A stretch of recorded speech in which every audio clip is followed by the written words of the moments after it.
Oluvannyuma lwa minisita avunanyizibwa ku byenjigiriza mu ggwanga Janet Kataha Museveni okukkiriza era n'atongoza enkyuukakyuka mu bintu ebisomesebwa abayizi ku mitendera egy'enjawulo olwaleero ekitongole ekivunanyizibwa okusomesa okukuba ebigezo n'okuteekerateekera ensoma y'eby'emikono mu ggwanga ki Directorate of Industrial Training batandise kaweefube okubangula abakulu mu byenjigiriza enkyuukakyuka eri mu nsomesa y'abayizi eno empya.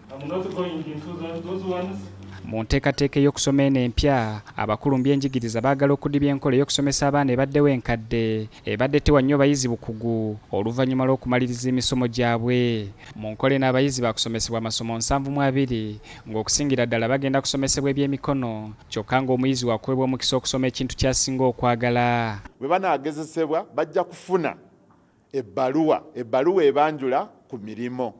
Ebbaluwa eyo tugiyita Uganda Vocational Qualification Level 1. Asobola okuva waka ng'alina ky'asobola okukola. Bwe yeeyanjula ku ssomero n'atubuulira nti nze kino kye nsobola okukola, naye tusobola okumuwa ebbaluwa.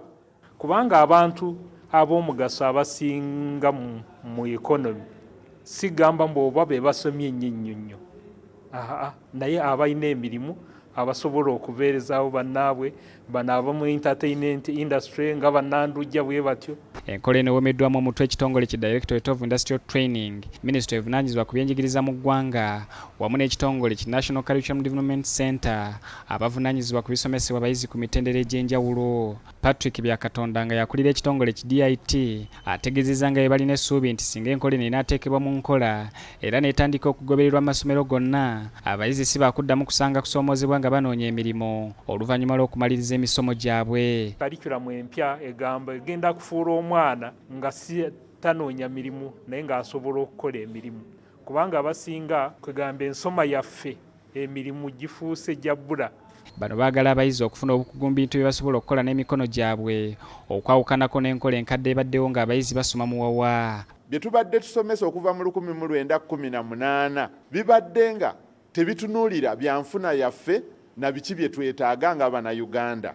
Kati enkola eno egenda kutuyamba gye twateeseteese mu kalikulamu empya okutuyamba abaana baffe okubatunuza biki ebyetaagisa mu nsi ne mu katale k'emirimo. Abantu ab'enjawulo be twogeddeko nabo bategeezezza ng'enkola eno bw'ejja okuyamba naddala okulwanyisa ebbula ly'emirimu eriri mu ggwanga kyokka ng'okutya bakutadde ku ngeri gavumenti gy'erondoola ebitongole byayo. Ate kyalibadde kirungiko okusinga okusoma omuwawa n'omala diguli n'ogiteeka mu nsawo nga tolina kyokola, kuba kati wano ffe mba bodaboda tulina abadiguli, tulina abasomesa, tulina abasirikale, buli omu tumulina wano mu bodaboda. Kibeera kyangu nnyo, tojja kubonaabona nnyo okunoonya mirimu, ne woba omaliriza ng'olinawo kakapito kakatonotono, kyangu nnyo okutandikawo ekintu ekitono nnyo. Kati ekisigalidde be bakulu okugenda nga basomesa bannannyini masomero ku nkola eno empya n'okulaba ng'eteekebwa mu nkola mu masomero ag'enjawulo. Zubairi Luwalira, BBS Terefayina, ageesigika.